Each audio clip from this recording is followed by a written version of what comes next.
I had to go then for another meeting, and then he explained it all in more detail. He said, I want a really distinctive sound, instantly recognisable, instantly memorable, that in the first second, no matter how you use that sound, because it's got to be on the radio, it's going to be on TV, it's going to be in Scotland, it's going to be all different places, and they've all got to have a different feel and a different approach, but it's got to be instantly recognisable. And then we were talking about sounds that he liked, and one of them was the pips, which is that sound of which we all know, obviously. And the BBC's been using that. Next year, it's the 100th anniversary of the BBC. Can you believe it? 100 years.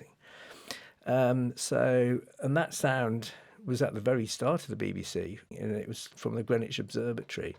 And they basically connected two electric cable, electrodes to the pendulum at Greenwich because that was Greenwich Mean Time, was obviously the world's time clock, the most accurate. And so when the pendulum swung, it would hit the electric thing, go beep, beep, beep, and they converted that into a sine wave, and that was the sound of the pips. And so the BBC had been using that for years, and Martin said, the pips is a really good example of a sound that is very distinctive. And I thought, well, maybe we could use the pips, but add a dance beat to it, be really different.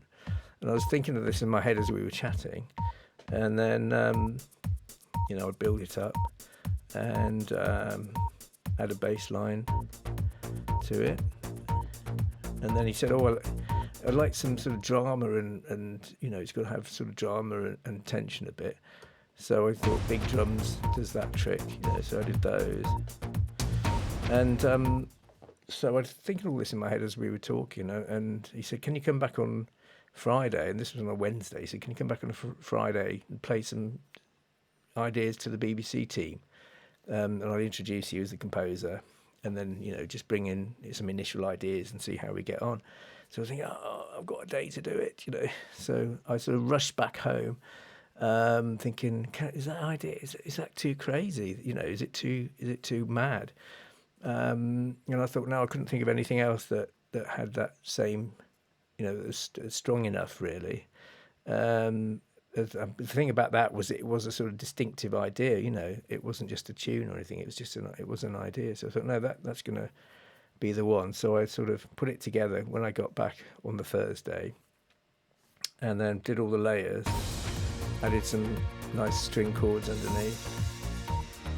So it's really like very, very minimal. It's basically starts from that. There's only 4 main layers. So there's the drums, the bass, the big drums, and then the strings. And so it's quite sort of minimal, really, but it sounds big, And I was thinking, that's sort of working.